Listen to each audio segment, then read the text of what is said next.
Felly, ga i gyflwyno i chi y siaradwr cyntaf, yr Athro Jane Aron.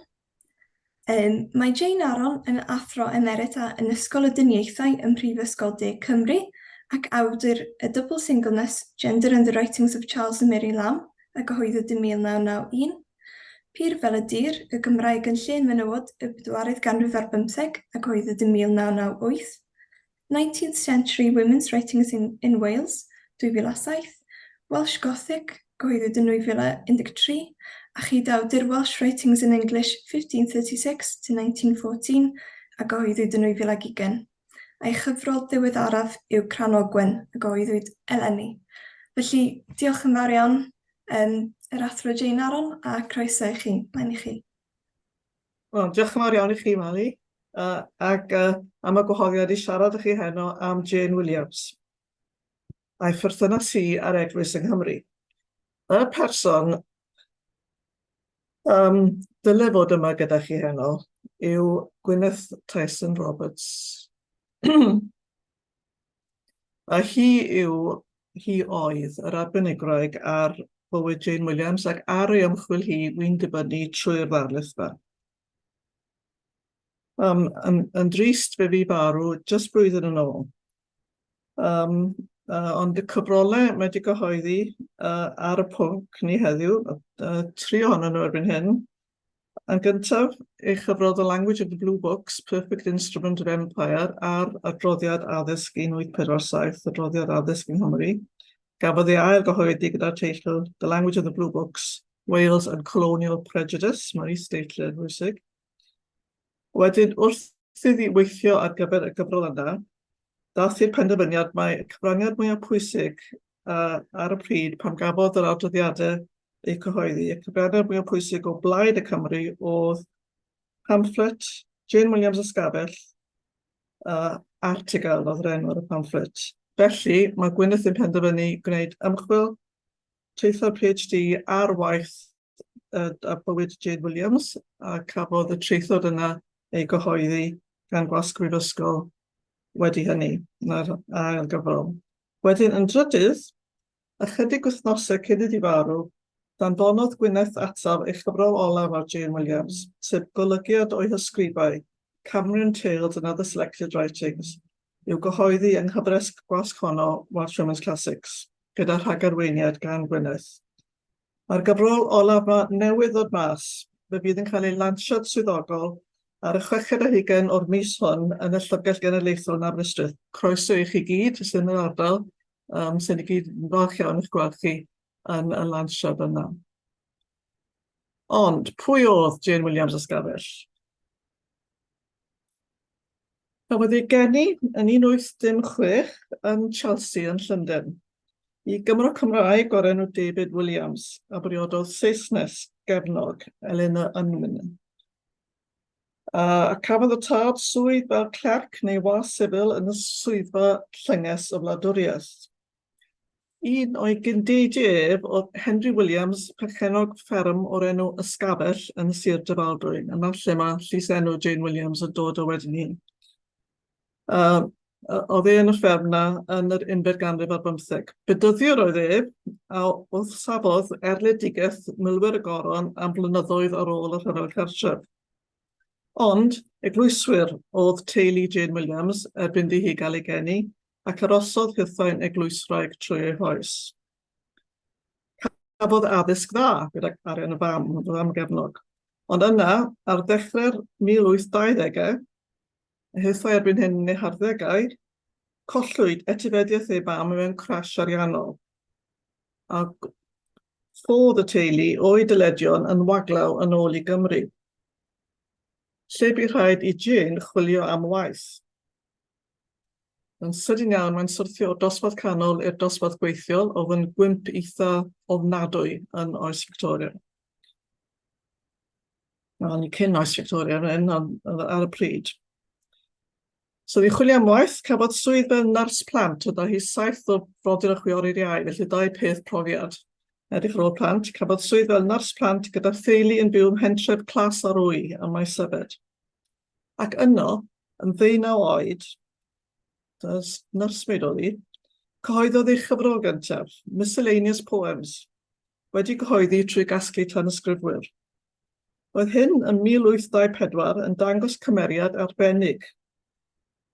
Nid yn unig oedd hi wedi ymdopi ar cwip sydyn yn hanes ei theulu, ond hefyd oedd hi llwyddo torri trwy rhagfarnau rhywiol ei oes a rhoi henw ar y gyfrol gyhoeddedig yn llawn. Dim llys enw, dim just lythren y blaen, Jane Williams. Mae hwnna'n 1824 oedd yna eitha anarferol, yn enwedig i rywun oedd yn forwyn ti.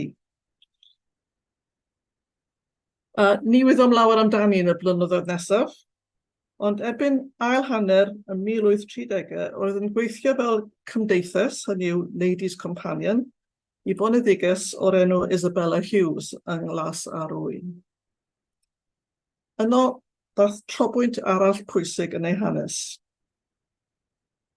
Pan fu farw Isabella Hughes yn 1845, gadawodd ar gyfer Jane Williams yn ei ewyllys swm o £100 y flwyddyn, digon i benyw sengl fyw arno'n annibynnol yr adeg honno. Yn ogystal, yn ystod yr amser y bu gyda Isabella Hughes, cyfarfu Jane ar arglwyddes Llanofer, Augusta Hall, a chymerwyd hi mewn i gylch Llanofer o dan nawdd yr arglwyddes. Augusta Hall dalodd y gweisg am gyhoeddi cyfrolau nesaf Jane Williams, sef Artigal, ei ymateb i'r Llyfrau Gleision, a The Literary Remains of the Reverend Thomas Price Canhewang. A chylch Llanofer, y gymdeithas honno o beirdd, cerddwyr, pregethwyr ac ysgolheigion a gasglodd o'r arglwyddes o'i chwmpas yn Llanofer. Dyna cyd-destun y stori gyfres a gyhoeddwyd gan Jane, Cambrian Tales, mewn cylchgron poblogaidd yn Llundain, Ainsworth's Magazine, yn 1849 i 50. Ond yna, yn 1855, wedi marwolaeth ei rhieni yng Nghymru, dychwelodd Jane Williams i fyw yn Llundain. Ac ni fu byw yng Nghymru wedi hynny, ei bod yn dychwelyd yn aml ar wyliau i Llanofer, ac yn dal i ysgrifennu ar bynciau Cymreig, fel yn achos ei hael gasgad barddonol Celtic Fables, ei chyfrol The Autobiography of Elizabeth Davis, ei Betsy Cadwaladr, ac wrth gwrs ei History of Wales derived from authentic sources. Heddiw, y bwriad yw canolbwyntio ar ei ymateb i'r Llyfrau Gleision. Fel yr amlygir ef yn tri o'i gweithiau, Artigal, Cambrian Tales a'i chofiant i Carnhianawg. Roedd safbwynt ei noddwraig Augusta Hall ar yr iaith Gymraeg a phwysigrwydd ei chadw wedi wneud yn hollol eglur degawd cyn hynny yn 1838 pan enillodd Augusta Hall, gystadleuaeth eisteddfodol gyda'i threithawd on the advantages resulting from the preservation of the Welsh language. Dyma chi ddyfyniad o'r fersiwn Cymraeg o'r traethawd hwnnw. Mae'n cymryd y cyfle i gynnwys dyfyniad Cymraeg, gan bod pob dyfyniad sy'n dilyn yn y papur yma yn Saesneg, mae'n ddrwg gen i weid. Bod Jane Williams wedi dysgu Cymraeg ar ôl dod i fyw yng Nghymru, ni chyhoeddodd air o Gymraeg. Ond, beth bynnag, dyma safbwynt Gwynllan Gwent, noddwraig Jane Williams, ar yr iaith. Mae'r iaith Gymraeg nid yn unig yn misg yr hynaf, ond yn un o'r rhai mwyaf aruchel, oherwydd ei gallu darluniadol sydd wedi diogelu ar y ddaear. Gwyddom fod Duw wedi defnyddio ein hiaith fel offeryn a'n cadw rhag llawer o drieni a ddygodd llygredigaeth ar y Saeson. Mae y dyn neu'r ddynes sy'n ymfodloni ar gyhoeddiadau moesol o fath llyfrau Cymreig a dywysogaeth, yn sefyll gwell cyfle i arwain buchedd sobr gyfiawn na rhai y gwynwynir ei meddyliau gan llyfrau drigionus a chableddus a gyhoeddir wrth y miloedd gan y wasg Saesonig. Famau Cymru, siaradwch Gymraeg wrth eich plant. Eich esgel ystod beis chwi a brad eich calon fydd yr achos. Os na fydd eich hiliogaeth loesg, swnio ei geiriau cyntaf yn yr iaith ar oedd Duw ein hynafiaid yn morau y byd. Hawdd dyna felly beth oedd ymateb cyffredinol cylch Llanofer i'r Llyfrau Gleision. Ac eisiau ddwy'n perswad ar y Cymru i roi fyny ei hiaith trwy gyhuddo'r Cymru Cymraeg o bob anforeiddra. Yn ôl hwy, yn hollol i'r gwrthwyneb i syniadau'r arglwyddus, dim ond trwy dysgu Saesneg y gallai'r plant Cymru ymuno ar byd cyfoes gwaraidd. Wnaethpwyd angyfiawnder mawr ar Cymru gan yr adroddiad, meddai Jane Williams, a hynny yn hollol o fwriad. Artigl yw enw ei gwaith. Yr artigl cyntaf oedd enw arwr sy'n ymladd yn erbyn pob anghyfiawnder yn Epic Spencer, The Fairy Queen, 1596. So mae dewis enw arwr ymladdwr yn erbyn anghyfiawnder fel teitl y llyfr. Dadleuai artigl Jane Williams. Mae y nod a osodwyd o flaen y 3 comisiynydd gafodd y gwaith o greu'r adroddiad ar addysg Cymru yn 1847, yn nod a rhoddodd o'i blaenau hwy o'r cychwyn oedd nid creu adroddiad di-duedd ar sefyllfa'r ysgolion yng Nghymru, ond dangos bod yn rhaid i bob plentyn yng Nghymru dysgu'r Saesneg ar fyrder ac anghofio'r Gymraeg os am achub ei ened. Na'r nod oedd nhw wedi cael o'r cychwyn yn ôl Jane Williams. Mae hi wedi profi hynny trwy ddadansoddi iaith yr adroddiad, meddai hi. Dyma rhai dyfyniadau o'r gyfrol wedi dadlunio gan Gartrwnau Hugh Hughes, gyhoeddwyd yn 1848. Lle mae Jane Williams yn dweud, "The commissioners were sent forth with instructions to make out a case, and they have diligently and faithfully laboured to accomplish it." No ar achos. Beth oedd yr achos? Helpu Llywodraeth San Steffan i gael gwared o'r iaith Gymraeg. A oedd erbyn hyn gyda thwf y chwyldro diwydiannol yng Nghymru, a nhw eisiau mwy a mwy o weithwyr o Gymru, ac oedd nhw methu siarad iaith, felly oedd eisiau iddyn nhw newid i iaith y meistri. Ac hefyd oedd nhw'n dweud bod y Gymraeg yn gwneud Cymru'n gyletach i'w rheoli, beiwyd y llwyddiant tebysgoedd Rebecca, er enghraifft, ar yr iaith, nad oedd y milwyr a'r heddlu a ddaeth i'r ardal geisio rheoli nhw, ond nhw'n deall nhw ar y Gymraeg oedd y bai. Yn yr adroddiad, meddai Jane Williams, after multiplying and magnifying the misdoings of the Welsh, the whole aggregate of imputed enormities is traced to one origin, their ignorance of the English language. Oedd Cymru yn barbaraidd oherwydd o'n nhw ddim yn deall digon o Saesneg. Cydweithiodd llawer o dystion gyda'r comisiynwyr i ategu'r neges, ond yn ôl Jane Williams oedd nhw eu rhesymau personol am wneud hynny. Fyddai trosglwyddo gofal ysgolion Cymru i'r Llywodraeth yn San Steffan, dyna ddim yn mynd i ddigwydd pan maen nhw'n beio yr ysgolion presennol, fel bai arnyn nhw. Fe fyddai gwneud hynny yn arbed arian ac egni i ffeiriau Eglwysi ac arweinwyr plwyfi yng Nghymru. So mae'n dweud, the majority of the witnesses had a direct personal interest in furthering the plan of the commissioners. The landowners hoped to save their money and the clergy and ministers their care and toil by commending the schools to the proper charge of the executive government. And therefore they endeavoured to give the worst possible account of the moral necessities of the people. Ddadl yw, mae'r adroddiad yn ffug o'r cychwyn twyll yma. Y comisiynwyr sydd yn cael ei beio yn fwyaf yn artigl. Cystydir hwy, er enghraifft, y modd drygionus maent yn gweithio wrth ymweld â'r ysgolion. Yn fwriadol yn gofyn cwestiynau dyrys iawn i'r plant. Some of the questions posed were certainly very puzzling. It is complained that the children were very ignorant, could not say what an angel is. Who can? James wrote.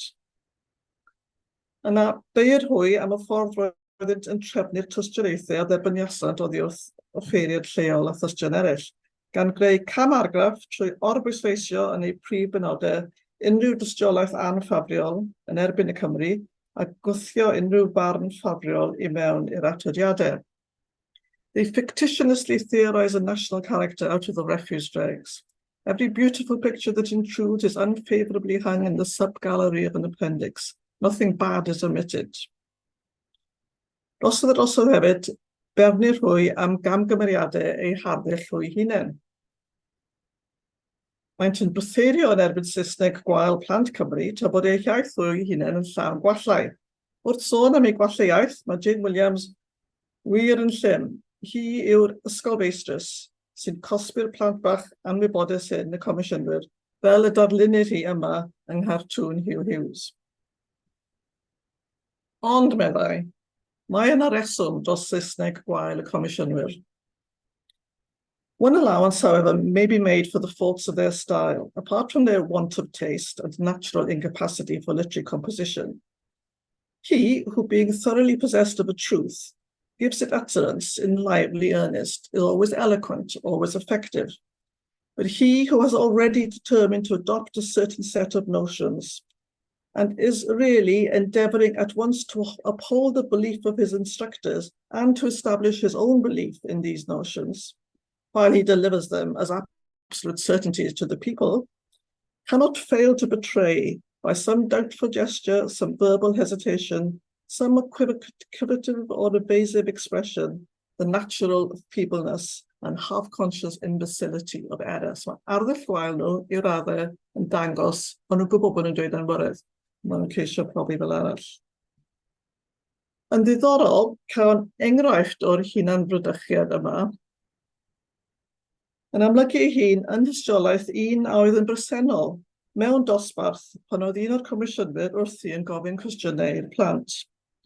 Yng nghyfrol nesaf Jane Williams, sef The Literary Remains of the Reverend Thomas Price Carnhianog, dyfynir oddi wrth llythyr a ddanfonodd Carnhianog at y Times yn mis Chwefror 1848, ar ôl iddo yn troi ddarllen ar adroddiad. Daeth Jellinger Simmons, un o'r 3 comisiynydd, at ysgol Llanfihangel Cwm D, a oedd dan ofal Carnhianog yn mis Ionawr 1847, a barnodd y plant yn llym am ei hanwybodaeth, yn enwedig ynghylch ystyr gwirthgau, meddai Carnhianog. In speaking of the parish school under my superintendence, Mr. Simmons gives instances of the extreme ignorance of the children with regard to questions he put to them, especially as to the meanings of miracles. Ond roedd Carnhianog yn bresennol yn y dosbarth ar y pryd, a dymai adroddiad ef am yr hyn a ddigwyddodd go iawn. When Mr. Simmons had put the question, what is a miracle, and found that none of the children could answer it, he commenced a lecture upon their ignorance in a strain of severity which I considered not only out of his provision as a commissioner, but rather more harsh than the case required. And I observed that I was not sure that I could answer that question myself. I then made an attempt and said something about violating the laws of nature, but being conscious it was not the proper answer, I asked Mr. Simmons how he would explain it. He was silent for some time, and then, with much hesitation and in an undertone, he assented, yes, and repeated my words, violating the laws of nature, which after all was not the right definition. So that the question was not answered at all, either by the children or by me or by Mr. Simmons himself. Now I ask, is this a case to justify so prominent a charge of ignorance as that which appears in the report? Hynny yw, oedd y comisiynwyr yn gwybod yn iawn ei bod yn amhosib rhoi ateb syml i gwestiynau fel beth yw angel neu beth yw ystyr gwyrth, ac ond yn ei gofyn i'r plant mwyn gallu tystio wedyn ei bod yn anwybodus, a mae ansicrwydd Simmons wrth ateb yn dangos mae fe'n gwybod, mae'n amhosib rhoi ateb go iawn fatha twyll i'r cwestiwn i gyd. Ond beth am yr holl ferygwyr a roedd y dystiolaeth o flaen y comisiynwyr, a dweud bod y Cymru bron i gyd yn anwybodus ac yn gyfeilionus. Mae'n trwy hefyd sy'n cael ei berniadu'n hallt yn artigl, ond sylwer fel y mae Jane Williams wrth ei disgrifio yn tynnu sylw at y ffaith nad Cymru oedd adroddwyr y dystiolaeth a gafodd brif sylw o comisiynwyr wrth iddynt dilynio ei adroddiadau. Mae hi'n dweud, great importance is attached in this report as to the evidence of the Reverend R.H. Harrison of Bilth. The closing sentence of his deposition is the following. The above remarks on the intemperance of the people and the number of the injurious effects of the public houses apply to the principality also. Mr. Harrison is an Englishman.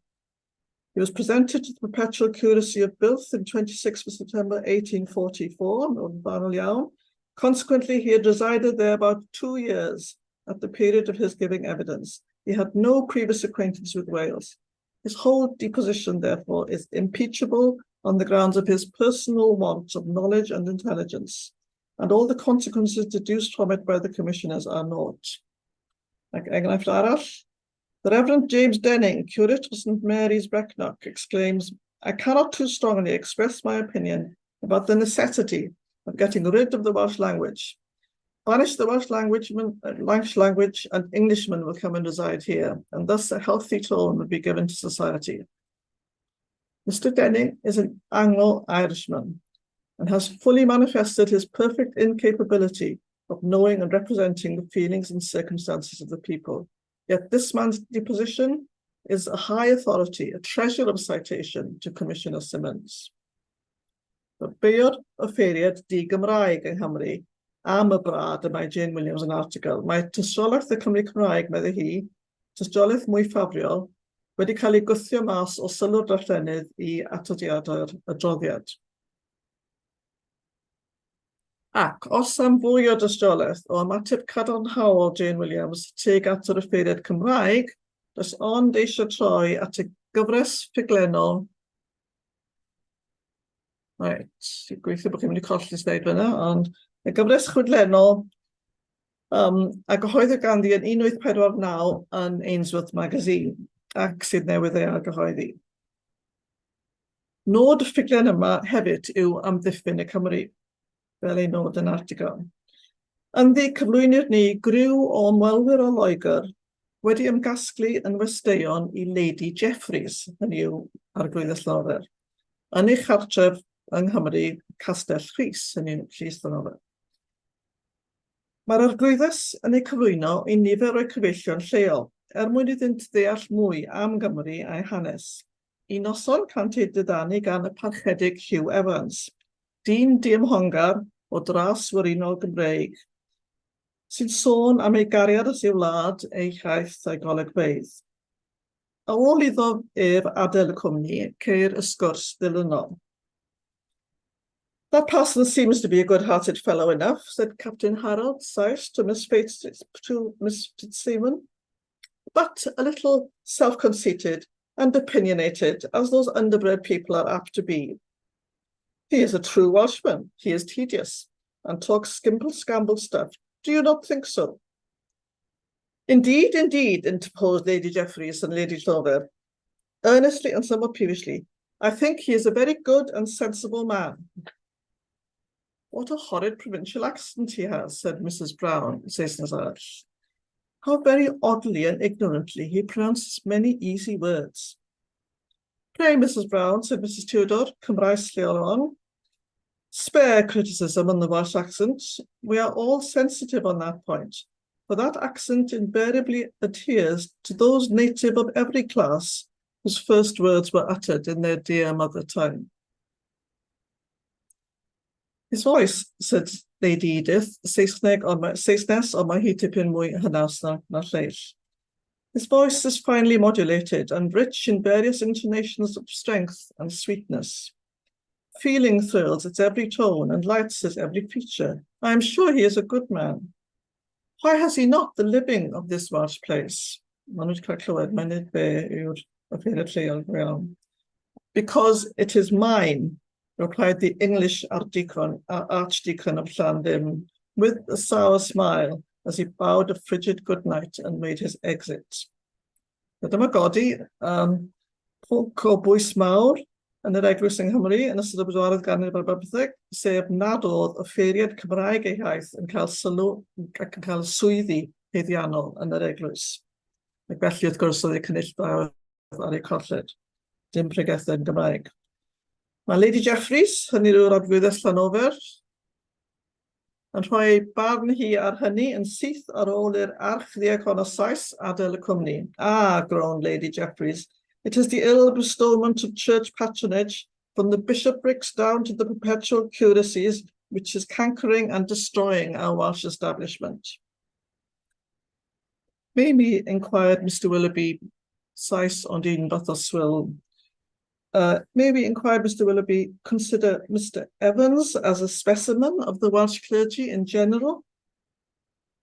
Yes, answered Arthur Tudur, Cymraeg. Of the working clergy, certainly. Of the working clergy, certainly. Manly energy, devoted piety, kindly sympathies, indefatigable industry and contented penury are their ordinary characteristics. Sagacity and learning are common among them, and talents for music and poetry are by no means rare, while the elegant tastes and accomplishments of some individuals would confer honour upon any country or station. Such was the lamented Carnihannog, the unambitious yet immortal Thomas Price of Cwm Du. Fe yw'r unig ffigwr go iawn sy'n cael ei enwi yn y gyfrol yma. Oedd Carnihannog wedi marw yn 1848 yn buan ar ôl iddo ddanfon y llythyr yna ni wedi dynnu at y Times. Ond neu'n hytrach ei gynrychiolydd yn y ffuglen, y parch Hugh Evans yw arwr Cambrian Tales. Fel y dengys y dyfyniad nesaf, sy'n digwydd ymhellach ymlaen yn y stori pan yw'r parti o wystion ar daith ar gefn ceffyl i brig un o'r mynyddoedd cyfagos. Mae ceffyl Mabella Fitzsimon, un o'r ymwelwyr o Loegr sydd wedi bod mwyaf sarhaus yng Nghylch y Cymru, yn afriolus iawn. Gan mwyn ceisio ei dofi, mae hithau wedi ei chwipio'n dos. O'r diwedd, mae'r ceffyl yn colli amynedd ac yn cadlamu bant gan ei chario ymhell o blaen gweddill y parti. Furious horse galloped up the hill, keeping his ride in momentary expectation of an overthrow. They were approaching the brink of a frightful chasm. 2 or 3 feet short of that precipice where she must have perished, a man suddenly appeared on foot. At the instant of the frantic animal's approach, he darted forward right in front, and with both hands seizing him by the bridle at the risk of his own life, stopped Miss Fitzsimon's course and saved hers. The sudden shock threw her to the earth. Mr. Evans, hynny yw y parch Hugh Evans, fe wrth gwrs yw'r dyn yma sydd wedi dod i achub hi. Mr. Evans hastened to raise her. With a brother's kindness and words of gentle encouragement, the Welsh parson soothed the agitated young woman, told her that no doubt he was sent on purpose, directed by a premonition to that desolate place, to help her, for after the long journey that day to tend his scattered flock, he had debated with himself whether or not he should come on to visit a sick woman, the wife of a shepherd whose cot was yonder, and he had come on, though he was tired and the hour was late, and he was returning and had met her just in time to save her. Sitting on a rocky crag in that mountain wilderness, with the shade of evening spread around and no one near her but that lately despised stranger, the forlorn Miss Fitzsimon learnt one of her first and most effective lessons in the directing care of a beneficent providence, and in the worth of human sympathy, the precious reality of human brotherhood. Nid yr un fenyw yw Mabella Fitzsimon wedi hynny. Mae'n newid ei hagwedd tuag at y Cymru yn llwyr ac yn dechrau parchu ei cydyn yn gyffredinol. Mae Cambrian Tales ar ei hyd yn mynnu parch tuag at y ffeiriad Cymraeg, dim ond yr ysgobion di-Gymraeg sy'n rhoi swyddi yn yr eglwys i Saeson hytrach na Chymru Cymraeg sy'n distrywio'r eglwys, fel y dywedodd Lady Jeffreys, ac yn hynny hefyd be byddai Carnihannog yn sicr wedi cytuno â hi. Felly gloi gallai dweud â sicrwydd mae Arwyr, nid Bradwyr, yw y ffeiriad Cymraeg yr eglwys i Jane Williams, yr y ffeiriad di-Gymraeg yw'r Bradwyr. Diolch.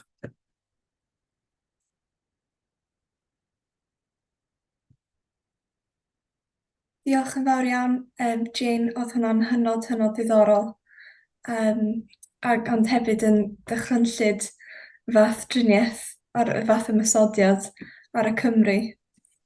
Oes gen unrhyw un, cyn i ni gael egwyl, oes gen unrhyw un gwestiynau yn dilyn y sgwrs? Os felly, croeso i chi roi nhw yn y chat, neu i godi llaw i ofyn cwestiwn.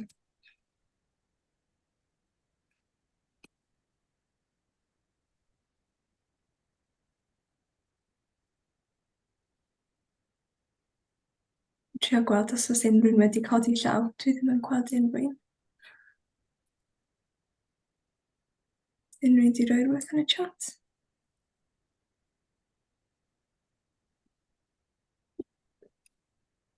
Mae gen i gwestiwn... dim ar hyn o bryd. Mae gen i gwestiwn i chi. Ydych chi'n meddwl, pan bych chi'n meddwl bod ni ddim yn... Wel, dwi'n siarad o brofiad personol. Dwi ddim yn gwybod dim wir am yr hanes yma. Dwi ddim yn cael ei drafod o gwbl yn yr ysgolion. Ond dwi'n ymwybodol bod yna lot o ffeiriaid neu bobl yn dod mewn i'r eglwys o tu allan i Gymru.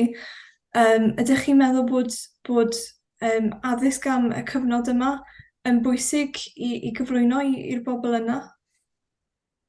Wel, fi'n meddwl ni hynny yn sicr, ac mae'n bosib bydd yr cwricwlwm newydd yn dod y fewn i'r ysgolion, a gobeith yn dyfa bydd yna mwy o bwyslais ar materion fel hyn.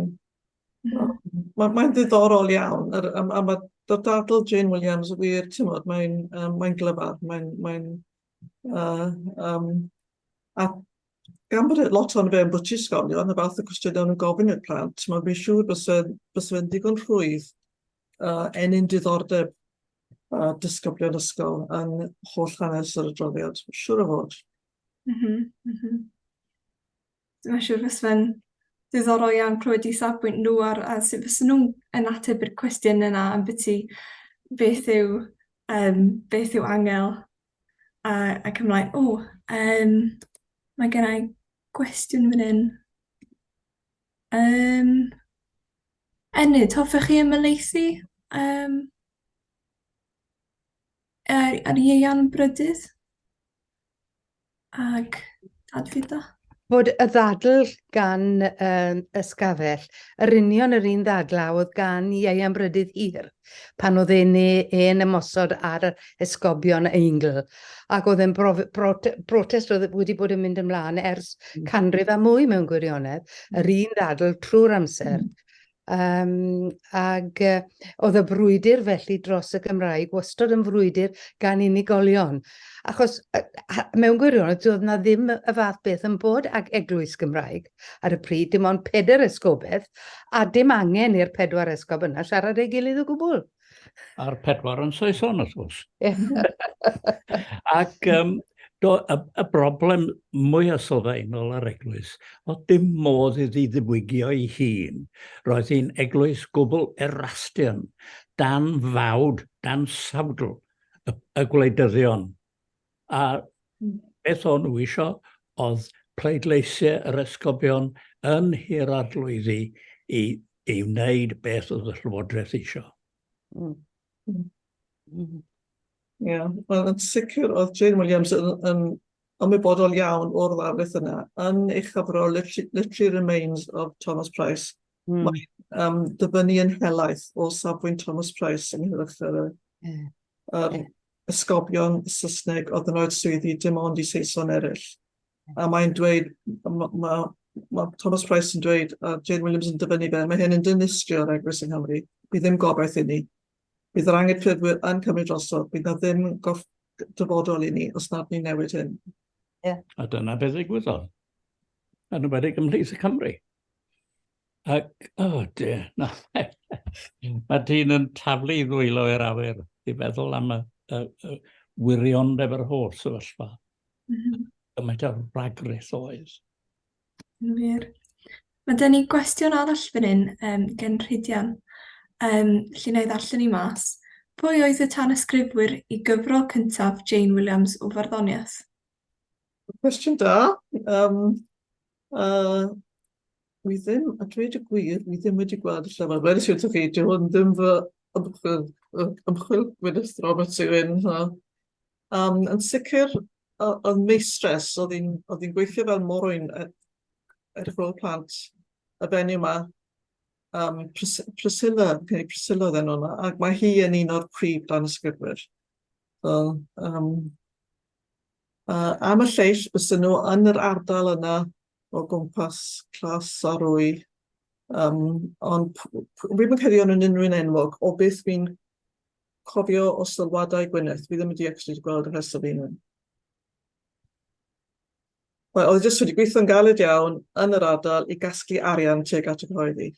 Oedd hi mor benderfynol bod hi yn 19 oed mynd i gyhoeddi llyfr. Bysyn dangos mai nid morwyn oedd hi go iawn, ei bod wedi goffyn fyny yn y sefyllfa yna. Ysbrydoliaeth yn wir. Mae gen i, dwi ddim yn gweld dim cwestiynau eraill, ond mae gen i un cwestiwn ola i chi cyn i ni gael egwyl. Dwi'n gwybod os yw hwn yn gwestiwn twp, ond fel ych chi'n sôn amdani hi yn 19 oed yn nyrs plant ac yn dosbarth gweithio, sut felly doedd hi i nabod yr arglwyddes Llanwfer fysa'n amlwg wedi bod mewn dosbarth gweithio lot uwch? Wel, trwy dylanwad a personoliaeth yr Isabella Hughes yma,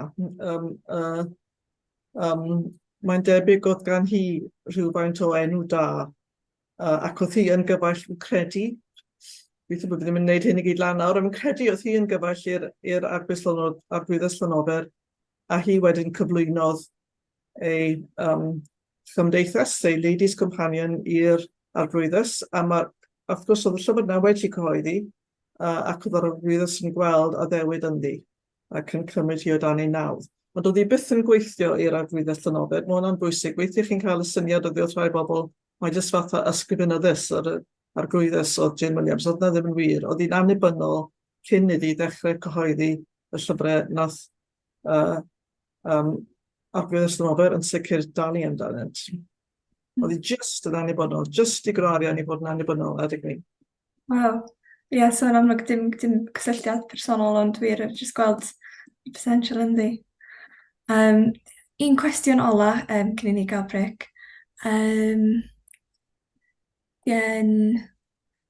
Enid yn gofyn beth yw pwysigrwydd ysgafell fel hanesydd? Gen Gerald.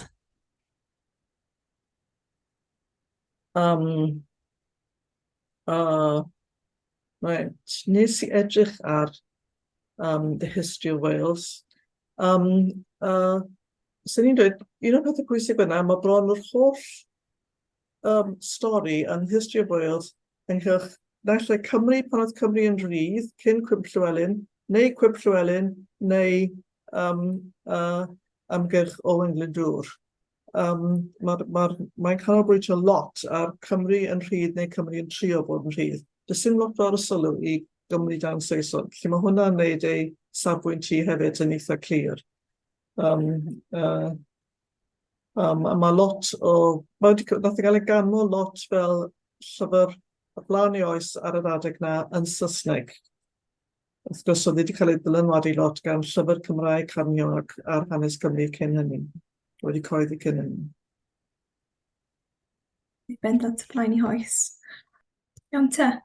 Felly, yn dilyn sgwrs ddiddorol iawn tu hwnt gen yr athro Jane Aron, gen i symud mlaen at yr ail siaradwr nawr, yr athro Wyn James.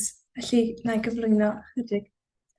Cyn ymddeol, roedd yr athro emeritus Wyn James yn athro yn Ysgol y Gymraeg ym Mhrifysgol Caerdydd ac yn gyd-gyfarwyddwr Canolfan Uwchhyfrydiau Cymru America y Brifysgol.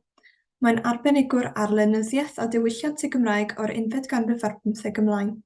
Ymhlith i brif feisydd ymchwil y mae'r emyn ar faled, diwylliant gwerin, hanes argraffu a chyhoeddi, llên menywod, diwylliant Cymraeg Dydd-Wyren Cymru, y mudiad i ddiddymu caethwasiaeth a'r wladfa Gymreig ym Mhatagonia. Mae'n gymrawd o Gymdeithas Ddysgedig Cymru, Cymdeithas Emynau Cymru a'r Comisiwn Beledu Rhyngwladol. Yn 2012, yr oedd yn ysgolor Fulbright ac yn gymrawd ar ymweliad ym Mhrifysgol Harvard. Lle dwi'n cyffroesi hwnt i glywed eich seminar. Croeso i Wyn James.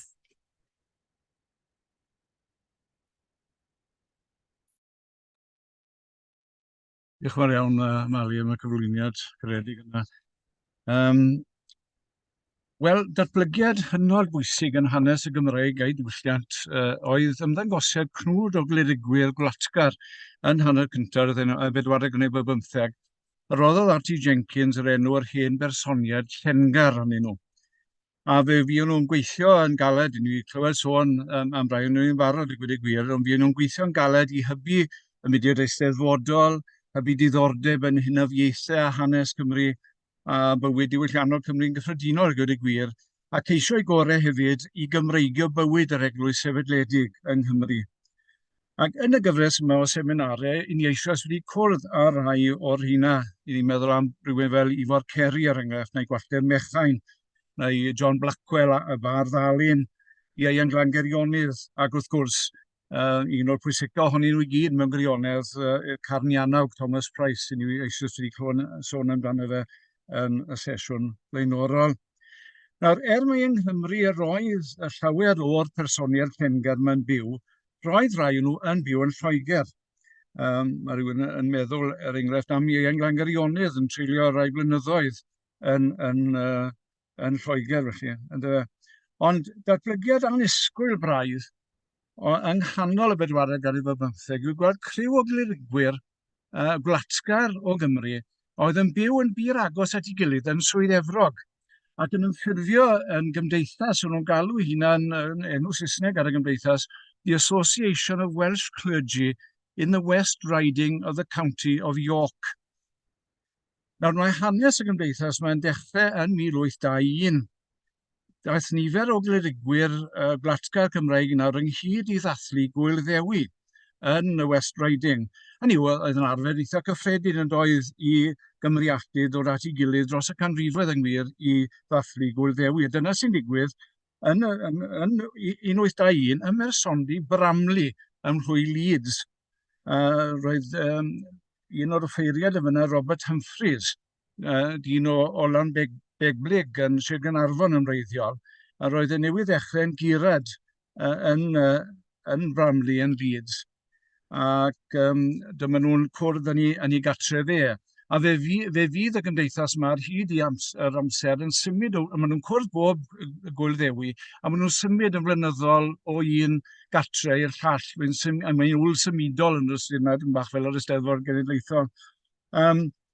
Nawr, mae'n debyg mae dyn oedd wedi awgrymu wrthyn nhw dilyn nhw fod yn cyfarfod ei gilydd o'r dyn o'r enw William Morgan o Grug Cadarn yn Sir Frycheiniog. Hynny yw hanner ffordd mwy na lai rhwng Talgarth a Llanfair y Muallt.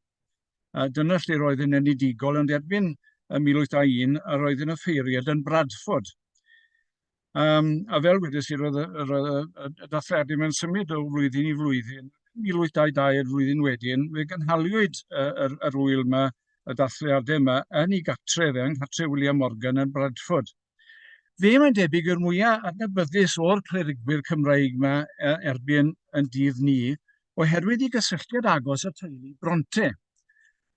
Roedd yn perthyn mewn gwirionedd i deulu Bronte trwy briodas.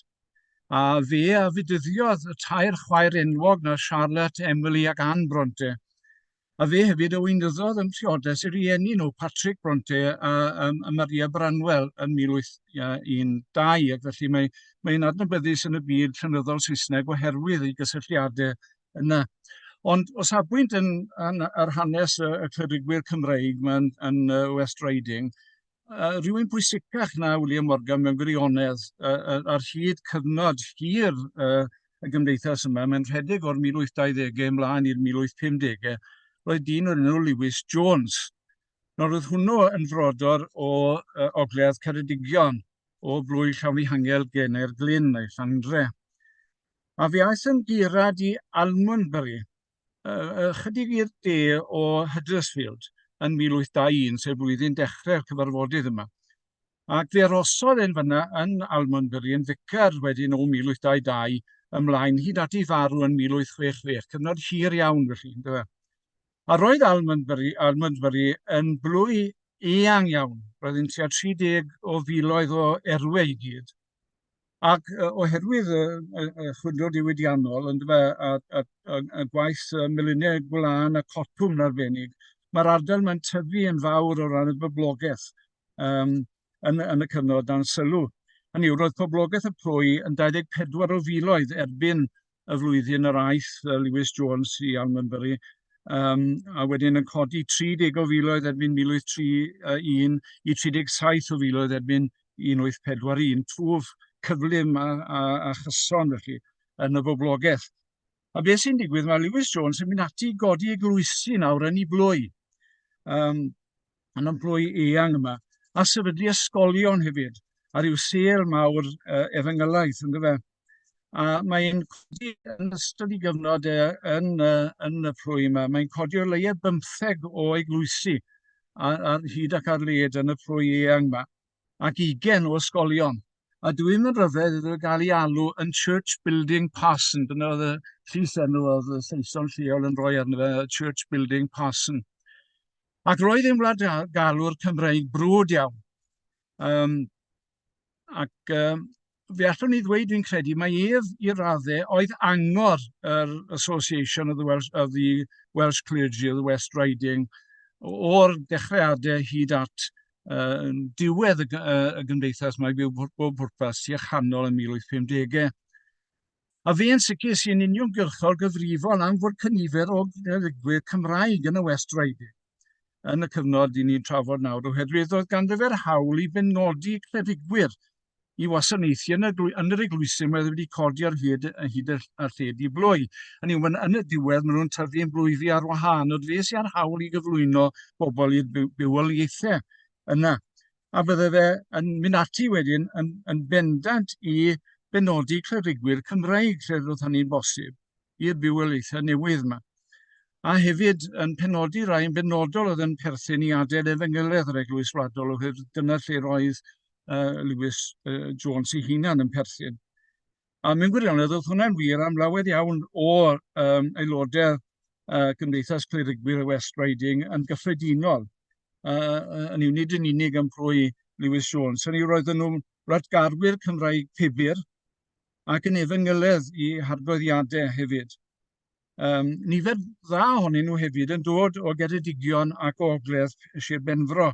Ardaloedd wrth gwrs lle roedd nifer arwydd y claol o glerigwyr Methodistaidd wedi aros yn driw i'r Eglwys Wladol. Hynny pan ath y Methodistiad ar wahân ac a deinio i gweinidogion ei hunan yn 1811, mae nifer o'r clerigwyr oedd yn cefnogi'r Methodistiad yn aros yn yr Eglwys Wladol ac ddim yn mynd allan o'r eglwys gyda gweddill y Methodistiad. A fe allwn ni edrych ar glerigwyr Cymreig Swydd Efrog fel etifeddion y traddodiad Methodistaidd yma tu fewn i'r Eglwys Wladol. Oedd yn wir yn y 19th ganrif. Chi'n meddwl am bobl fel Gwynllan a Daniel Rowland, bod nhw'n cael eu taflu allan o'i bywoliaethau gan yr awdurdodau eglwysig. Maen nhw'n dal yn ffyddlon i'r eglwys. A fe allwn ni weld yr eglwyswyr yma yn y West Riding yn etifeddion y bobl yma o ran i ymrwymiad i'r eglwys ac o ran i efengylyddiaeth. Ac yn ogystal, ni'n gallu gweld y bobl yma hefyd fel rhyw fath o ail dor, rhyw etifeddion eto i'r hen bersoniad Llengar yn gyffredinol. Yn etifeddion i bobl fel Cabnianog a Gifor Ceri ac Alun ac yn y blaen. A fe gawn ni enghraifft da iawn o hyn ym mherson David Jenkins. Nawr fe fu David Jenkins yn offeiriad yn Pydsi, ger Leeds o 1812 ymlaen, hyd at y 50au mae'n marw yn 1854. Felly am blynyddoedd hir mae'n treulio i oes fel offeiriad, i ran helaeth o'i oes fel offeiriad yn ardal Leeds yn fanna. Ac roedd e'n bresennol yn y cyfarfod cyntaf yma i ddathlu Gwirdewi yn 1821. Ac yn aelod ffyddlon nawr o'r gymdeithas honno yn y West Riding hyd at ei farw. Un o ardal Trwyn Piod o blwy Llanbadarn Odwyn, o ffarm Pencastell yn fyna, ger Llangeitho felly, yr oedd David Jenkins. Ac roedd yn dad i un o ddychweledigion, a roedd ei dad yn un o ddychweledigion Daniel Rowland Llangeitho, felly mae'n dod yn union dan ddylanwad Methodistiaeth Llangeitho, ynddo. Mae frawd hefyd gyda llaw Evan Jenkins yn gymeriad diddorol iawn hefyd, a ef yn glerigwr hefyd. Ond yn ei achos nid i'r West Riding, ond fe fi am flynyddoedd yn Brwsel, ac yn fyna yn gaplan i'r brenin Leopold. A roedd hefyd, roedd David Jenkins i frawd yn adnabod teulu Bronte hefyd yn dda, roedd wedi bod yn cydweithio'n agos gyda Patrick Bronte cyn iddo fe symud i Pydsi. A mae Evan Jenkins i frawd yn dod ar draws teulu'r Bronte hefyd ar ymweliadau nhw a Brwsel yn y 1840au, yn dod yn gyfeillgar gyda nhw. Maen nhw'n mynd i aros ato fe yn Brwsel, a mae'n ymddangos fel cymeriad yn un o nofelau Charlotte Bronte yn 1853. Felly mae'n cysylltiadau diddorol iawn a rai o fawrion y byd llenyddol Saesneg gan y ddau frawd yma o ardal Llangeitho.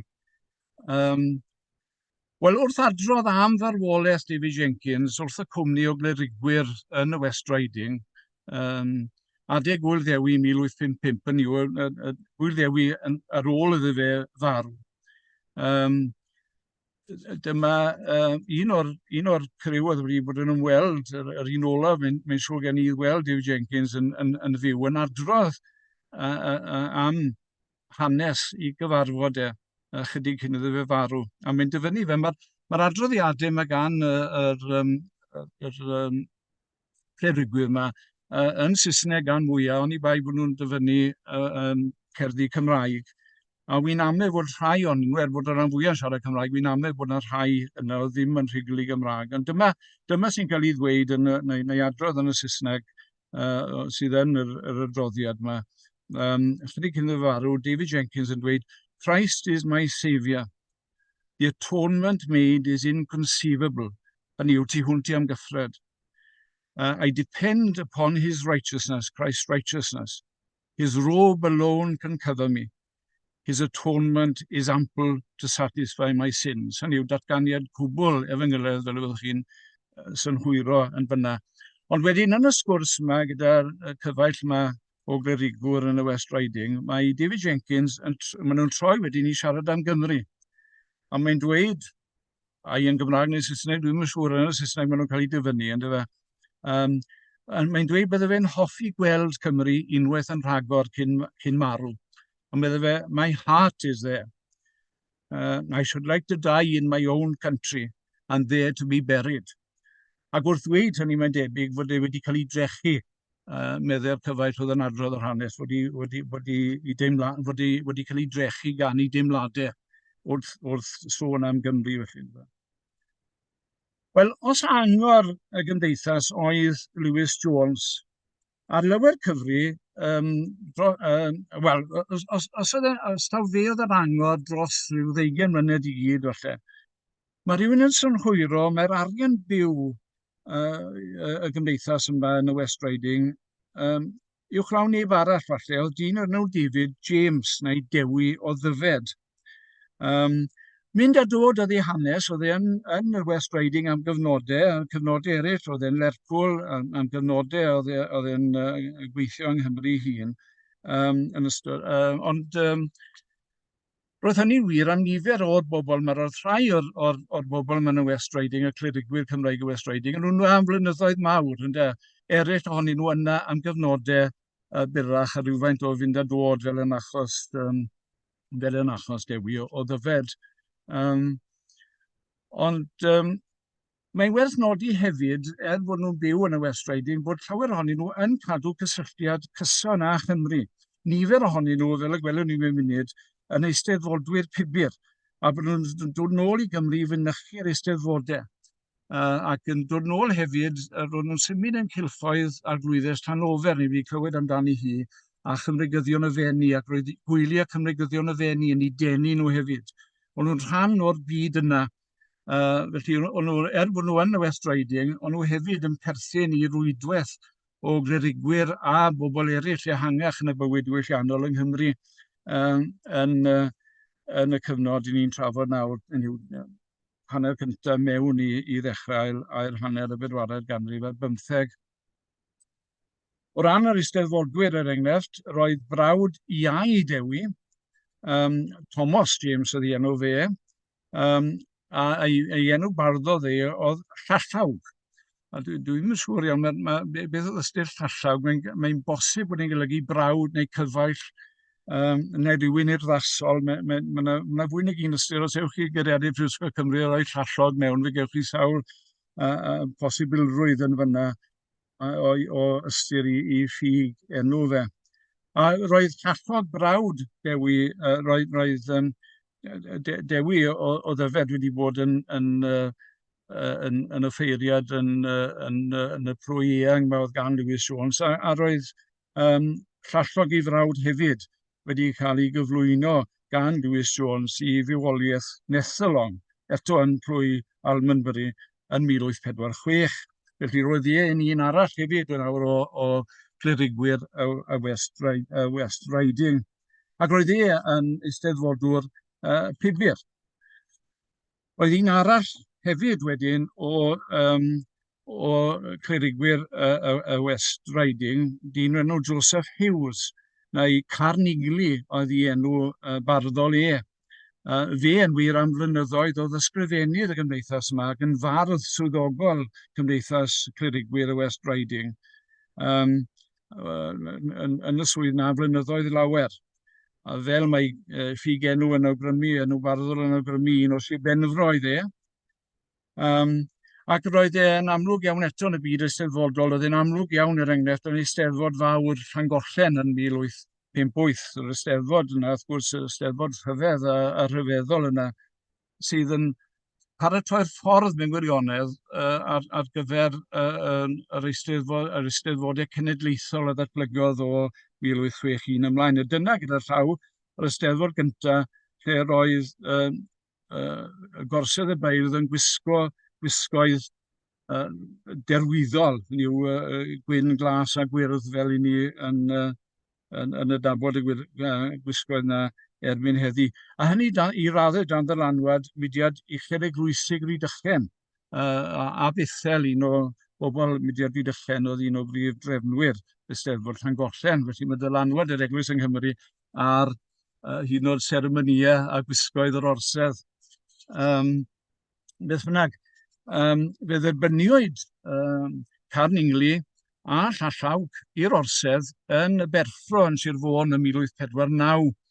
Mewn seremoni arweiniwyd gan frawd Llallawg, sef Dewi o Ddyfed.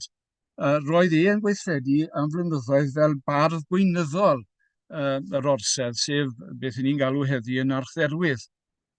Ac roedd Dewi o Ddyfed ei hun, David James Dewi o Ddyfed, wedi urddo yn 11 mlwydd oed gan Iolo Morgannwg ei hunan yn Eisteddfod Cyfyrddin yn 1819 yn aelod o'r orsedd, ac roedd ganddo ddiddordeb mawr yn hanes yr orsedd a derwyddon y gyffredinol. Fe gyhoeddodd yn 1836, pan oedd yn Girad yn Almondsbury, fe gyhoeddodd gyfrol o'r enw The Patriarchal Religion of Britain, or a Complete Manual of Ancient British Druidism. Nawr, Dewi o Ddyfed, fe aned yn gogledd Sir Benfro, yn Mainor Dewi, yn ei ochr Sir Benfro i Afon Teifi, felly, ynddo fe. A un o'r ardal fan hyn nawr rhwng Aberteifi a Chastell Newydd Emlyn, ardal genedigol i fod Ceri o ran hynny. Ac ar ôl bod mewn curadaethau yng Nghymru am ychydig bach, yn 1829 fe aeth yn Girad at Lewis Jones yn Almondbury. A fi yna tan 1836, ac wedyn fe symudodd i Kirkdale yn Lerpwl. A fi fyna am blynyddoedd, am ryw 15 dwi'n osgofio'n iawn, hyd at 1853. Lle aeth e'n flwyddyn yn brifathro y Coleg Llanddyfri, cyn mynd yn ôl wedyn am 2 flynedd i Swydd Efrog, ac wedyn i Banteg yn Pontypool yn 1856, ac aros hwnna wedyn hyd i farw yn 1871. Nath Dewi o Ddyfed ddim cyhoeddi rhyw lawer. Mae fab yn dweud, mae dyna un reswm pam oedd e ddim yn gymeriad mor amlwg mewn cyfnodau diweddarach. Ond yn ei ddydd, roedd e yn cael ei ystyried yn areithiwr o fri. Ac yn rhywun, wel yn dyddiau ni, fel ni'n ei alw fe mae'n debyg yn ddylanwadwr. Yn arian byw y berson, yn rhywun angerddol iawn, a rhywun oedd yn fodlon siarad yn ddiflewyn ar dafod. Ar lawer ystyr yn debyg iawn i Thomas Price Carnianog. Ond fel ni'n gweud, mae hanes e wedi mynd yn angof i raddau heleth erbyn heddi. Fel sy'n wir am y rhan fwyaf, wel, bron y cyfan o'r clyrigwyr yma yn Swydd Efrog, fawr neb wedi trafod nhw o gwbl yn y cyfnod diweddar, y rai amlwg sydd wedi rhoi rhywfaint o sylw iddyn nhw, a hynny ryw chwarter canrif yn ôl y blwyddyn hyn, yw Roger Brown ac Tudur Jones, ond fawr neb arall yn trafod nhw o gwbl mewn gwirionedd. Rhyw baragraff bach fan hyn ag ambell gyfeiriad fan draw fel arall. Ond o 1821 hyd at ganol yn 1830, roedd y cyfarfyddiad yma yn y West Riding yn rhyw fath o clwb cinio blynyddol i ddathlu Gwirdewi. Dyna doedd ddim mwy na hynny mewn gwirionedd. Ond o 1835 ymlaen, mae e'n dod yn fwy o grŵp pwyso. A mae rhywun yn synhwyro, mae llaw Dewi o Ddyfed, Wyn James, sydd y tu ôl i'r newid ger yma fel petai. Ac yn y flwyddyn yna, 1835, neu tua diwedd cyfnod nawr Dewi o Ddyfed fel curad yn y West Riding, cyn iddo fe symud i Lerpwl. Mae'r grŵp yma yn penderfynu anfon petisiwn, anfon deiseb, at Robert Peel, y prif weinidog, yn gofyn am benodi esgobion Cymraeg i haith i'r esgobeithau yng Nghymru o hyn ymlaen. A Dewi o Ddyfed sydd yn llunio'r ddeiseb yma ar ran y criw yma o glirigwyr yn y West Riding. A mae'n dadlau yn gryf iawn, na fydde bobl Lloegr yn fodlon dioddau'r sefyllfa, lle roedd bobl ddim yn siarad Saesneg yn gwasanaethu yn eu plwyfi nhw. Ond dyna meddwl fe sydd wedi bod yn wir am Gymru ers dyddiau'r frenhines an yn dechrau'r 19ef ganrif.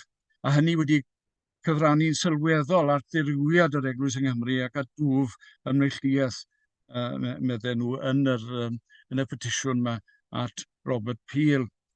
A fe fydde'r cymdeithas yma nawr, cymdeithas clerigwyr y West Riding, fe fydden nhw'n anfon deisebau ynglyn â hynny, Cymreigdod yr Eglwys a materion cysylltiedig yn rheoledd i'r awdurdodau, yn anfon at y prif weinidog, yn anfon at tir gyffredin, at tir arglwyddi, yn anfon at archesgob Caergaint ac at aelodau o'r teulu brenhinol. Hynny yw, o ganol y 1830 ymlaen hyd at ganol y 1850, cyfnod sylweddol iawn, a maen nhw wrthi yn deisebu yn frwd ac yn gyson. Mi'n siŵr bod yr awdurdodau yn syrffedi pob mis Mawrth yn cael deiseb gan y bobl yma ar yr un pynciau yn sylfaenol. Nawr, mae Dewi o Ddyfed yn symud i Gyrtyd yn Lerpwl yn 1936, ond mae'n cadw cysylltiad cyson â'r grŵp yma yn y West Riding. Mae'n gweithio law yn llaw yn nhw ac yn mynd yn ôl ymlaen ar deg Dewi i'w cyfarfodydd nhw. Ac mae'n unwaith mae'n dod i Lerpwl, mae'n dechrau ymgyrchu yn erbyn un o esgobeithau Llanelwy a Bangor. Yna gynllun ar y pryd i ddod ag Llanelwy a Bangor ynghyd mwyn defnyddio'r arian fydde wedi cael ei ennill o fyna i sefydlu esgobaeth newydd ym Manceinion. A mae'n mae'n ymgyrchu'n gryf yn erbyn hynny, ac yn cynnal cyfarfodydd gyhoeddus lle mae fe'n un o'r prif arweithwyr yn erbyn hyn. Wedyn, 1840, mae'n llunio petisiwn feda yn fyna i ddadlau dros sefydlu cadeiriau Cymraeg ym Mhrifysgolion Rhydychen a Chaergrawnt. Ar un flwyddyn wedyn, mae'n sgrennu llythyr agored at Conop Thywel. Roedd Conop Thywel yn newydd cael ei enwi yn ddarpar esgob tu Dewi. A mae Dewi a Ddyfed yn anfon llythyr gyhoeddus agored ato fe felly, ynddo fe, at Conop Thywel, yn dweud ei bido derbyn y swydd am nad oedd yn siarad Cymraeg. A mae'n dadlau fod hanes y Pentecost yn y Testament Newydd yn dangos fod Duw am i bobl clywed yr Efengil yn eu haithoedd nhw eu hunan. And use, medde Dewi o Ddyfed i Conop Thywel, if you accept this Welsh bishopric, medde fe, you will contribute to the perpetuation of one of the grossest and most deadly abuses that ever a country endured. Dweud mawr ac roedd gan Dewi o Ddyfed dawn ddweud i flewyn ar dafod hefyd. A beth i gwyddoedd, wrth gwrs, oedd yn lle gwrthod yr esgob, gwrthod yn esgob, fe ath Conop Thywel ati i ddysgu Gymraeg, ac yn wir mae Dewi o Ddyfed yn ei derbyn yn aelod o'r orsedd yn 1863. Wel, fe ddychwelodd Dewi o Ddyfed i'r West Riding yn 1854 am ryw 2 flynedd i gyd.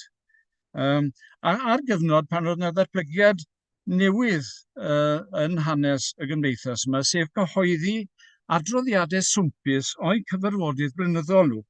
A mae'r hyn yn ymddangos o 1852 hyd at 1856. Sef 1856 yw'r flwyddyn symudodd Dewi o Ddyfed i ardal Pontypool yn Sir Fynwy. Wy'n ame falle bod arwyddocad yn hynny. Does ddim llawer o sôn am y gymdeithas yn weithredol ar ôl 1856. Nawr, yr un patrwm sydd i'r adroddiadau yma, mae'n dechrau gyda rhagymadrodd gan yr ysgrifennydd fi'n tybio, sef Carningli, lle mae'n dyrchafu gwladgarwch ac yn mynegu hiraeth y Cymru yma yn y West Riding am Gymru. Ac yn dweud yn rai o'r cyflwyniadau yma dros y blynyddoedd, mae'n dweud, wel, i ni fel bobl tu allan i Gymru, yn aml iawn yn teimlo mwy o hiraeth am Gymru a mwy o ofal dros lles Gymru na rai o'r bobl sy'n byw yng Nghymru, ynddo? Hynny yw, mae hiraeth, absence makes the heart grow fonder, math o beth, ynddo? Ac ar ôl y rhagymadrodd yna, mae yna adroddiad sylweddol nawr gan Carningli o weithgareddau'r flwyddyn a'r petisiynau disgybliadau nhw wedi cyflwyno yn ystod y flwyddyn. Fe oedd bardd ac ysgrifennydd y gymdeithas, a mae adroddiad ein dechrau fel arfer gyda cerdd newydd ac yn arwain mewn i'r adroddiad wedyn. Yna beth gewch chi yng nghorff yr adroddiad blynyddol yma wedyn yw cynigion am ddeisebau i anfon at bobl fel y Prif Weinidog neu a Chesgob Caergaint ac yn y blaen. A beth sydd gyda chi'n fyna yw adrodd geiriau y deisebau hynny. Oedd yna un o'r aelodau yn cyflwyno'r ddeiseb ac yn dadlau dros y ddeiseb, a rhywun arall wedyn yn eilio blaid anfon y ddeiseb. Mae chi'n cael areithiau gan y bobl yma nawr yn cael ei atgynhyrchu yn yr adroddiad. Mae gan gynnwys ymateb gwrandawyr, chi'n cael bethau fel bracket, laughter neu bracket, applause ar ôl rhyw sylwadau penodol. Ac yna maen nhw yn mynd ati wedyn ar y diwedd i gael cino gyda'i gilydd am y lwng testunau wedyn. A maen nhw'n trafod amrywiaeth o bynciau yn y sesiynau yma. Enghraifft, maen nhw'n dadlau o blaid, ac yn y deisebau maen nhw'n anfon, maen nhw'n dadlau enghraifft o blaid hawl i ddefnyddio'r Gymraeg yn y llysoedd barn. Ond 3 phrif thema sydd i'r deisebau yma ar hyd y blynyddoedd, 20 mlynedd yma, hyd syrffed fel ni'n dweud. Cyntaf ohonyn nhw yw'r angen am benodi bobl i fwyolaethau yng Nghymru oedd yn siarad Cymraeg, ac yn enwedig I benodi esgobion oedd yn siarad Cymraeg, ac felly oedd yn gyfrifol am benodi yr offeiriad yn y plwyfi. A mae yna, yn yr adroddiadau yma, fe gewch chi enghreifftiau doniol, trist o ddoniol mewn gwirionedd, o'r hyn oedd yn digwydd pan oedd rai o'r offeiriad mae'n ceisio siarad rhywfaint y Gymraeg. Enghraifft, un ohonyn nhw, yr adnod yn marc 15, henffych well brenin yr Iddewon. Yr hyn oedd y bobl yn glywed yn dweud oedd hen fuwch wellt brenin yr Iwerddon. Neu yr ymadrodd yr enw ymdrchadda o ddiw'r nef, uwchben deiar ac wybren hefyd. Ond yr hyn yr oedd y bobl yn ei glywed oedd nid uwchben deiar ac wybren, ond dau iar ac wyr bran. A maen nhw'n dadle, wrth gwrs, yn y deisebau yma, bod yna hawl gan y Cymru I glywed yr Efengyl yn eu haith nhw, I hunan a chyfrifoldeb yn wir ar yr Eglwys yng Nghymru I wneud hynny. Yr ail bwnc sy'n cael sylw cyson ganddyn nhw yw cyflwr truenus yr Eglwysi a'r adeiladau, a'r ysgolion oedd yn glwm wrth y plwyfi yma. O am fod pobl yn cael eu penodi swyddi gan yr ysgobion, oedd yn ffrindiau, yn berthnasau iddyn nhw, a rheina wedyn yn cadw incwm y plwy yna iddyn nhw hunan, yn lle buddsoddi yr incwm yna nôl yn y plwyfi. Mae llallog brawd Dewi o Ddyfed, enghraifft, yn dweud, Anglo-Welsh bishops disposed of the best benefices in their patronage to friends and relatives, with Welsh clergy treated as a set of cart horses to do the work, whilst aliens received their revenues and did nothing. A maen nhw'n arbennig o ferniadol o'r sefydliadau o gwmpas yr Eglwysi cadeiriol. Mae'n wir, mae'n disgrifio'r sefydliadau'r Eglwysi cadeiriol yng Nghymru a wy'n dyfynnu fel nurseries of a cold and formal religion and the feather beds of the privileged and indolent. Felly, fel ych chi'n gweld, dweud diflewyn ar dafod ar hyn mewn adroddiadau sy'n cael ei argraffu ac yn cael ei anfon yn reit eang ar hyd y lled y wlad. A maen nhw'n atgynhyrchu llawer o ffeithiau nawr yn yr adroddiadau yma, ac yn enwi pobl penodol, maen nhw'n cael eu cyhuddo fod yn gas wrth enwi unigolion, a maen nhw'n ei dadl nhw yn y wasg wedyn i ddweud, wel na, ni'n cyflwyno ffeithiau, mae ffeithiau'n bwysig. Enghraifft, maen nhw'n restru, mewn un adroddiad, maen nhw'n restru nifer helaeth o eglwysi yn Sir Fôn sydd ddim wedi cael trin yr adeiladau'n iawn, oherwydd bobl absennol ddim yn buddsoddi yn y plwyfi yna. Wedyn mae'n enwi un o esgobion Llandaf yn penodi fab yn gyfrestrydd yr esgobaeth, a'r mab hwnnw ond yn 5 mlwydd oed. Ac dros gyfnod o 60 mlynedd roedd y mab yma nawr yn gweithredu fel gofrestrydd yr esgobaeth, yn derbyn dros y cyfnod yna 40,000 o bunnau mewn ffïoedd dros y cyfnod yna, a fi ddim yn absennol o'r esgobaeth. So dyna ddau bwnc mawr, yr iaith, a iaith yr esgobion yn ewedig, a hefyd cyflwr truenus yr Eglwysi oherwydd y diffyg buddsoddi yma. Ond y trydydd pwnc, a mae hwnna'n un diddorol ac reit arloesol mewn llawer ffordd, oedd gwella addysg yn gyffredinol. Hynny yw, o'n eisiau cynyddu nifer yr ysgolion oedd yng Nghymru, ond yn arbennig hefyd nifer yr ysgolion oedd yn dysgu trwy gyfrwng y Gymraeg. Ond maen yna ddadl arbennig cyston ganddyn nhw dros gael prifysgol i Gymru, a'i galw hi yn Prifysgol Cymru, University of Wales. A beth maen nhw'n dadlu yw dyle'r prifysgol yna fod yn un ffederal. A defnyddio colegau'r Eglwys, colegau Llambed, a wedyn Coleg Llanddyfri, a Coleg Aberhonddu, ynghyd â'r ysgolion gramadeg gwaddoledig ar hyd y lled y wlad, defnyddio ni gyd fel rhan o Brifysgol Ffederal. Hynny yw, fydde bobl yn gallu mynd i'r hynna yn agos at eu cartrefi yn lle mynd i gostau mawr i aros yn breswyl yn Llambed er enghraifft. Yndyfe? A maen nhw'n dadlau hefyd y dylai'r eglwys yma fod yn un, a wy'n dyfynnu,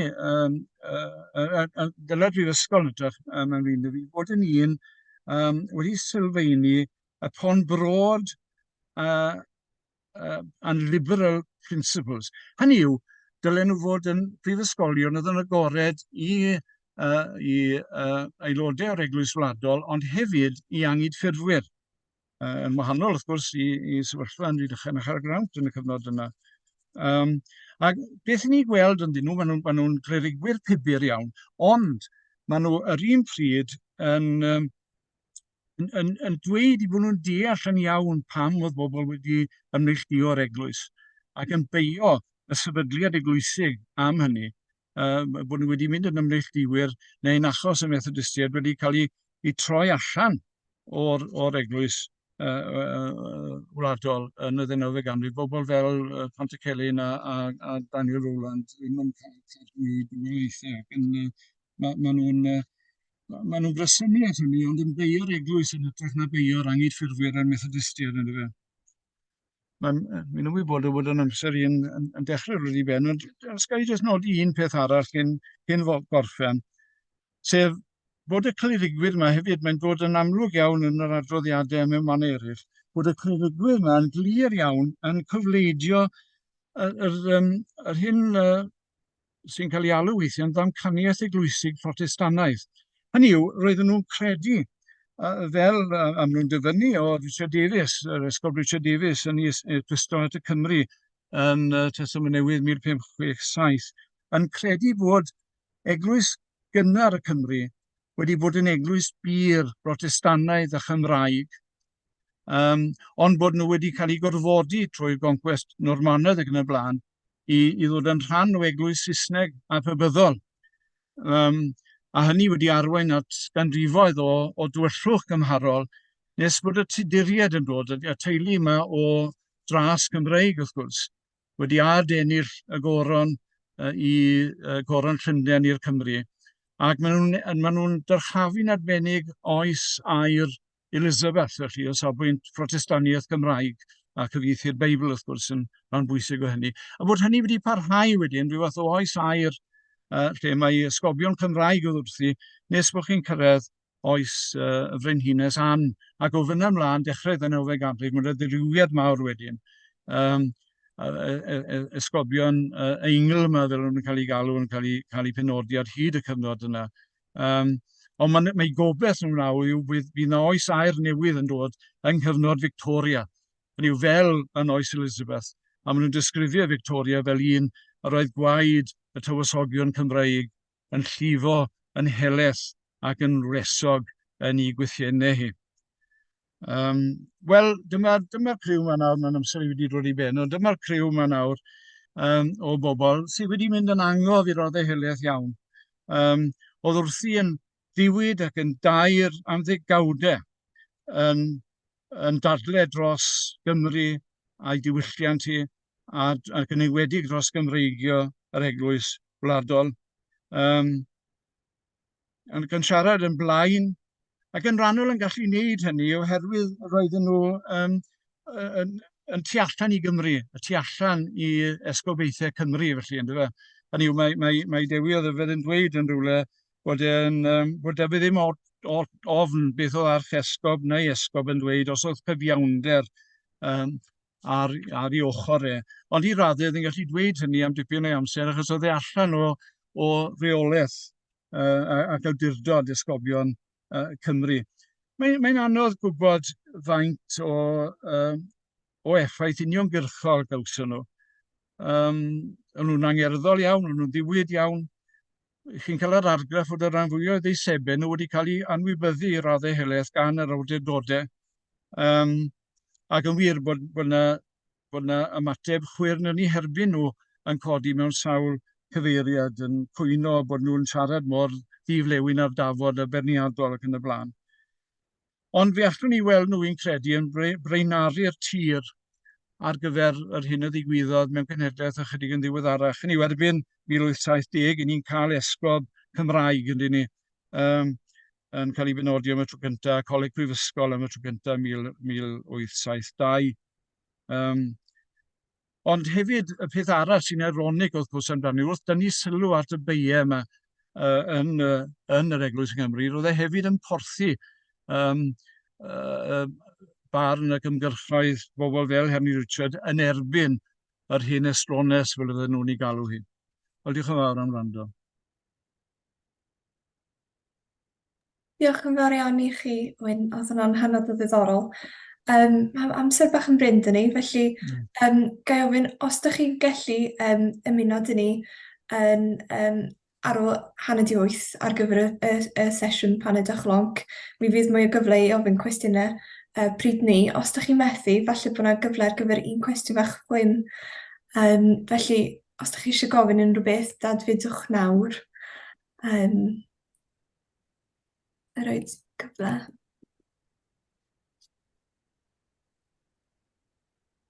Dwi ddim yn gweld unrhyw gwestiynau yn y chat. Felly, fel arall, fe pasio ymlaen i Manon James ar gyfer y diolchiadau, ond unwaith eto diolch yn fawr iawn am sgwrs mor ddiddorol. Wel iawn.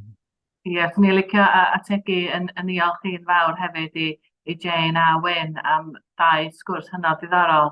Mae'n ysbrydoledig i rwy'n lle fi sydd yn gweithio yn yr Eglwys yng Nghymru, glywed am y pobl yma sydd wedi dal ati a wedi dal i tir mewn ffordd a wedi sefyll i fyny dros Cymru Cymraeg o fan yr Eglwys yng Nghymru. O'n i'n wedi clywed am Jane Williams lot o blaen, felly dwi'n edrych ymlaen i ddilyn y trywydd yna, darllen y llyfr amdani a felly.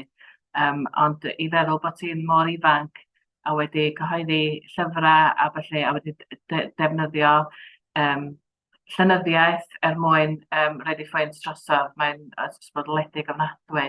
Ac hefyd dwi'n fan mawr o'r Brontes, felly o'n i ddim wedi clywed o blaen am yr cysylltiad yna rhwng y Brontes a'r clerigion o Swydd Efrog, felly nes i mwynhau hwnnw'n ofnadwy hefyd.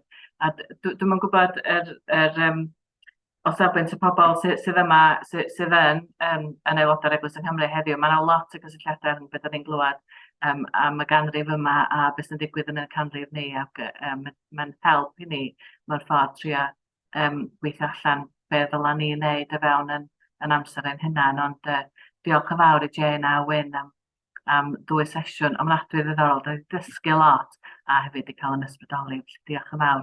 A hefyd, diolch yn fawr i Mali am gadeirio mor wych hefyd, diolch i chi gyd. Ddyla ni ddeud hefyd, dylan am y llyfr Gofal yn Gwinllan. Jyst i adach chi wybod, dwi'n siŵr bod chi'n gwybod, ond mae'r cyfrol Gofal yn Gwinllan am yr sgyrsiad yn wedi cael i fyny at rwan allan mewn bob siop lyfrau da. Dwi'n gwybod mae Wyn wedi bod yn greiddiol i'r holl brosiect a mae wedi cael ei olygu hefyd gan Cynfal a Densil, felly mynwch gopi. Dwi'n siŵr iawn mae'n tydio, diolch yn ddrud iawn, rhyw 10-15 punt dwi'n meddwl.